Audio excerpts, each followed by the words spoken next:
your head hits the pillow and your brain's wide awake. Yeah.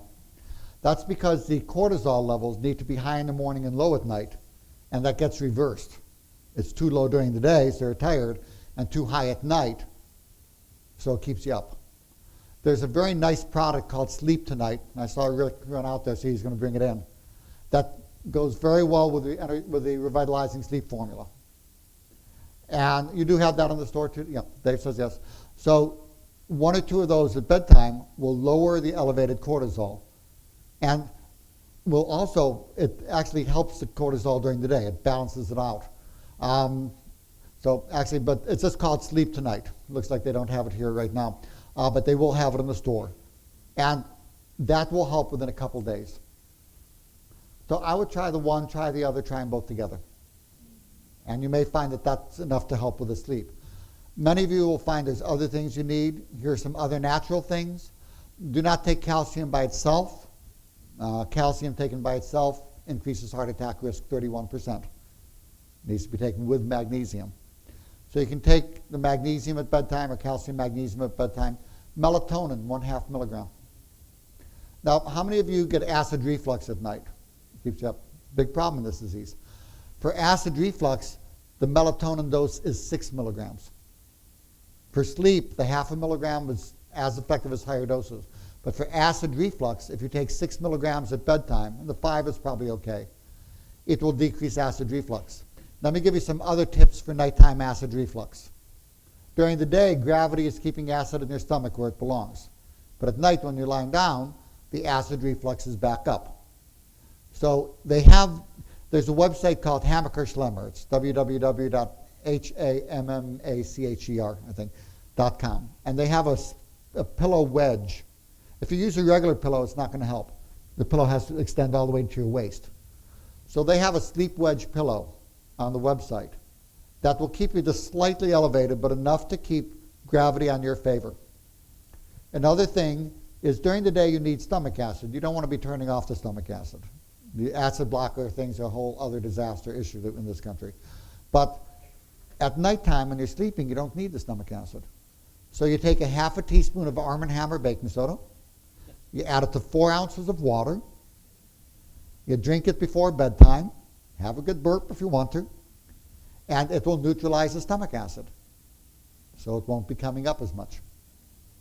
So there's these very simple things. And often people, many of you find that you probably wake up 2 to 4 in the morning.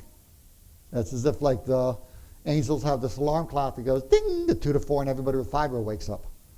And part of that is the acid reflux, as well as the cortisol is going down. There's a host of things. But these will help that.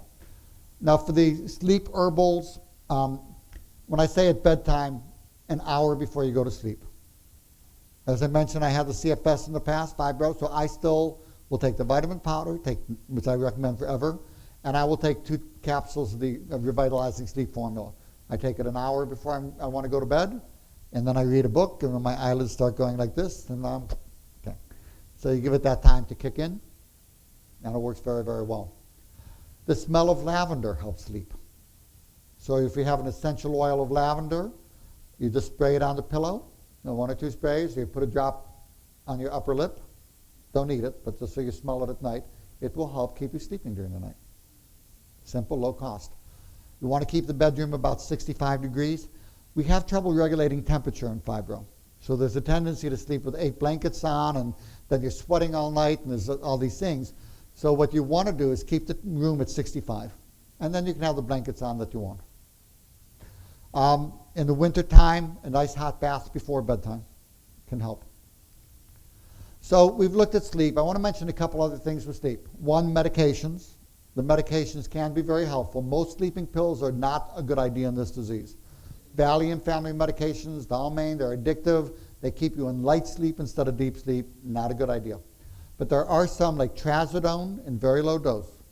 You're looking at 1/12 of the dose that they use for standard treatment. Flexeril, 5 milligrams.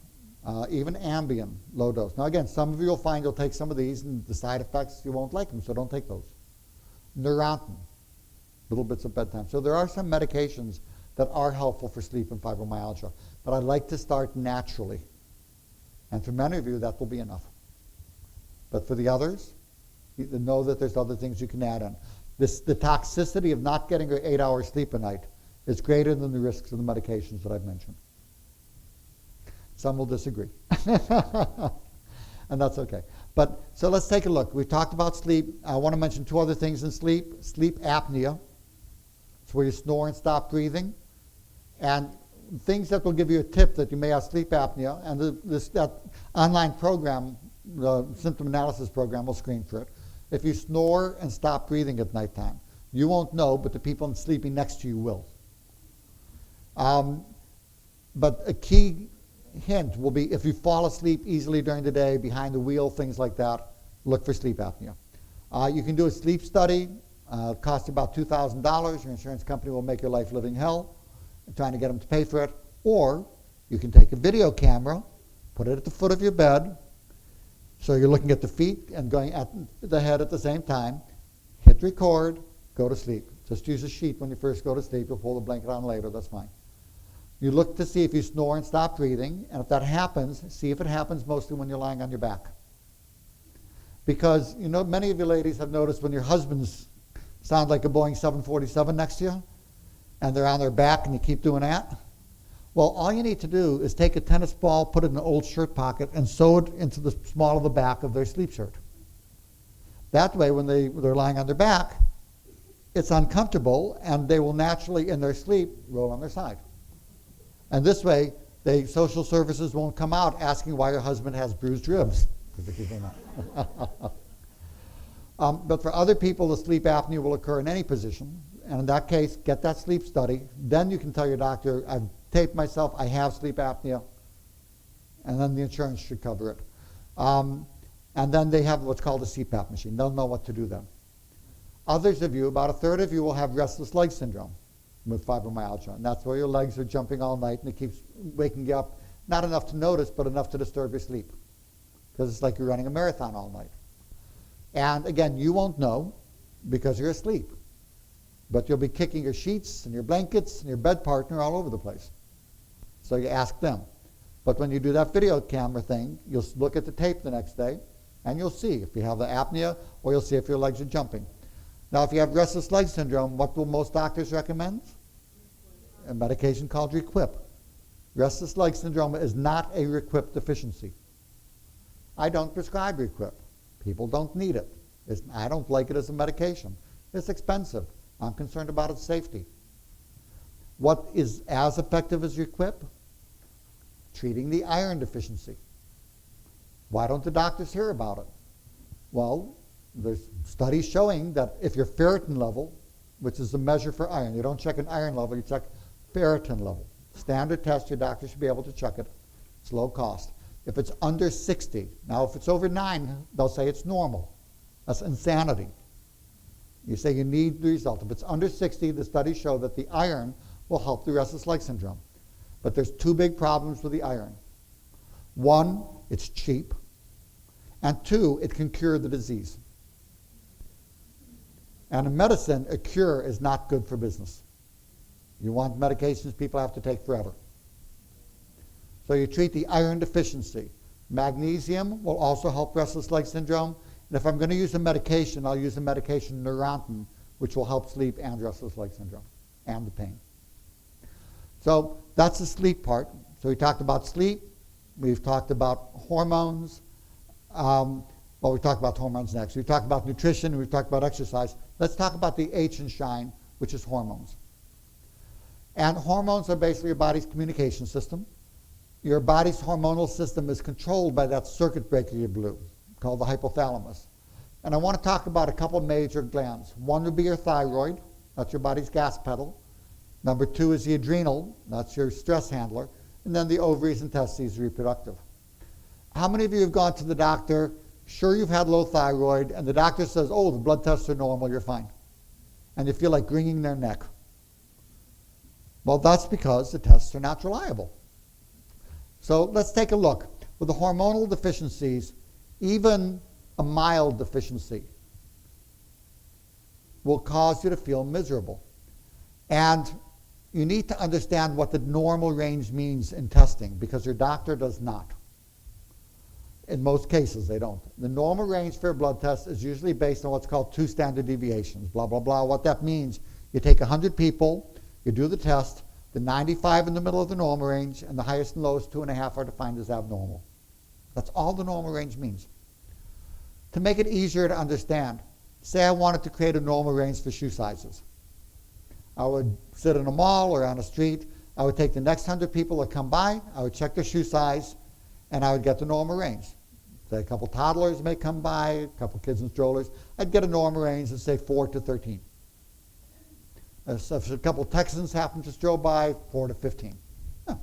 So you get the range, and that's normal. Now, I live in Hawaii. That's an active volcano, and we take off our shoes at the door so we don't track the volcano into the house. So say we got our shoes mixed up, and now you're wearing my size 13, and I'm wearing your size 7. And you go to the shoe doctor. You go to the shoe doctor and say, Doc, these shoes are big. They keep falling off of me. He says, well, maybe they're big. Let's check it. He says, nope, honey. It's a size 13. It's in the normal range. And now I go into the doctor and I say, this shoe's too tight. I can't get in it. And he says, hey, Jacob, it's smack dab in the normal range. It's a 7. No problem with your shoe. And I say, my toe doesn't fit in it. He says, the test is normal. You're crazy. This is an exact analogy to what's going on with thyroid hormone testing. Most people who need thyroid hormone will have normal testing. And the problem is even worse in fibromyalgia. So when do I treat thyroid problems in fibromyalgia? Pretty much everybody. If you have fibromyalgia, unless your T4 blood test is actually elevated, because overactive thyroid can also cause it, I will give a trial of natural bioidentical prescription thyroid hormone, period. How do you tell if you need thyroid otherwise? Tired, weight gain, achiness, cold intolerance. Sound familiar? I'll give you one other clue too. When you see that the outer thirds of your eyebrows are missing, look in the mirror. That's a clue to low thyroid. That outer third of the eyebrows. Now, many people with low thyroid will have the normal eyebrows, but by the time you lose the outer third of the eyebrows, that will kind of tell you, yep, I see people doing that, and I see some of them missing them. That suggests that thyroid is underactive. So again, don't rely on the blood tests. Now, some of you may have heard that analogy before in Dr. Oz's books and the rest. And that's because he asked me to write the chapter for him. Okay. So it's, he's wonderful, by the way. And he and Lisa both are awesome. So you'll see this out there. This information is getting out there. And he's helping, with his books and such. Weight gain. We talked about the average weight gain being 32.5 pounds. And how do you lose the weight when your metabolism's not working? Well, when you optimize thyroid function, it's much easier for the weight to come down. Also, when you treat the adrenal, which we'll talk about in a moment, the acetylcarnitine. It won't cause you to lose weight, but it'll make it possible to lose the weight. Treat candida, and getting 8 hours sleep a night. Here's a little tidbit. Did you know that people who don't get enough sleep will gain an average 6.5 pounds? This is in study after study. They gain about 6 pounds, a little over. Because sleep is where you make the hormones that regulate appetite and growth hormone. Which means that those are going to be low if you're not sleeping. And that means that you're not going to be able to burn fat, and you're going to be eating more, and you're going to be turning the calories into fat. So they call it getting your beauty sleep for a reason, because you look younger when you get your sleep and you lose weight. How's that for a nice way to lose weight? But it makes a difference.